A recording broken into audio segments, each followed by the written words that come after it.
शिक्षा व्यवस्था को सुधारने और शिक्षकों की कमी को दूर करने के लिए छत्तीसगढ़ सरकार ने एक बड़ा फैसला लिया है। 10,000 से ज़्यादा शालाओं को यहाँ पर युक्तियुक्तकरण के ज़रिए न केवल उन 10,000 स्कूलों को संविलियन किया जाएगा, एक साथ जोड़ा जाएगा, बल्कि यहाँ पर शिक्षकों की जो भर्ती भी होगी या यहाँ पर जो शिक्षकों की कमी को दूर करने के जो प्रयास किए जाएंगे वो भी युक्तियुक्तकरण के ज़रिए यहाँ पर किए जाने हैं, जिसमें कई स्थानों पर जो प्रधानाध्यापक की जो भूमिका थी वो भी कुछ स्थानों पर ख़त्म हो जाएगी। जहाँ पर 60 बच्चों में पहले 3 से ज़्यादा शिक्षक हुआ करते थे, अब उनको भी दूसरी जगह पर शिफ्ट किया जाएगा जहां पर शिक्षकों की कमी है। लेकिन इसको लेकर अब एक विवाद भी यहां पर सामने आ रहा है। शिक्षक जो संगठन है उनकी तरफ से धरना आंदोलन इस बात को लेकर दिया जा रहा है कि 40,000 से ज़्यादा इससे शिक्षक जो है वो प्रभावित होंगे, उनकी जो काम है वो सीधे तौर पर प्रभावित होगा, उनका जो आजीविका का साधन था वो भी यहाँ पर प्रभावित होता हुआ नजर आएगा, क्योंकि उनको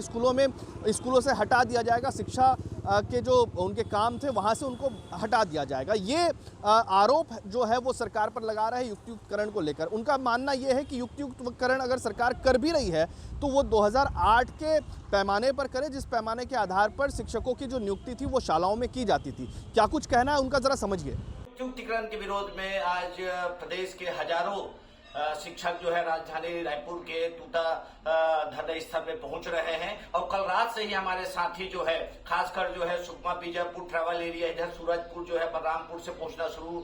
हो गए हैं। और प्रदेश के शिक्षकों का एक ही मांग है कि जो वर्तमान में युक्तियुक्तकरण की प्रक्रिया अपनाई जा रही है उसमें 2008 के सेटअप के साथ छेड़छाड़ किया जा रहा है और बहुत ही सुनियोजित तरीके से सेटअप में जो है पदों को कम किया जा रहा है। चाहे प्राइमरी स्कूल की बात करें, चाहे मिडिल स्कूल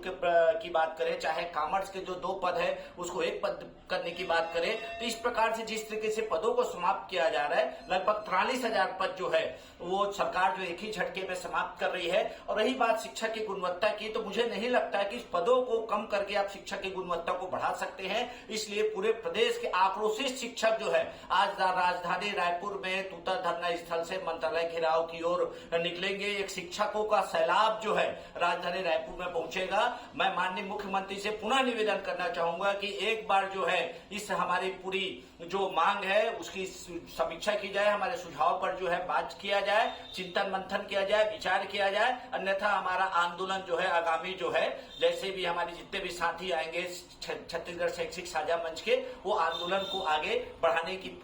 की पूरी संभावना है। हम पुनः निवेदन करते हैं कि हमारी भावनाओं को, मांगों को सरकार समझे ताकि हम अपना समय जो है स्कूलों में दे सके। तो आपने सुना समझा कि किस तरीके से सरकार काम करना चाह रही है और जो शिक्षाकर्मी है वो क्या चाहते हैं। लेकिन सवाल ये है कि अगर इस तरीके से आंदोलन चलता रहा या इस समस्या का निराकरण नहीं हुआ तो अभी तो फिलहाल गर्मी की छुट्टियां चल रही है, लेकिन आने वाले दिनों में एक तरफ 40,000 शिक्षकों का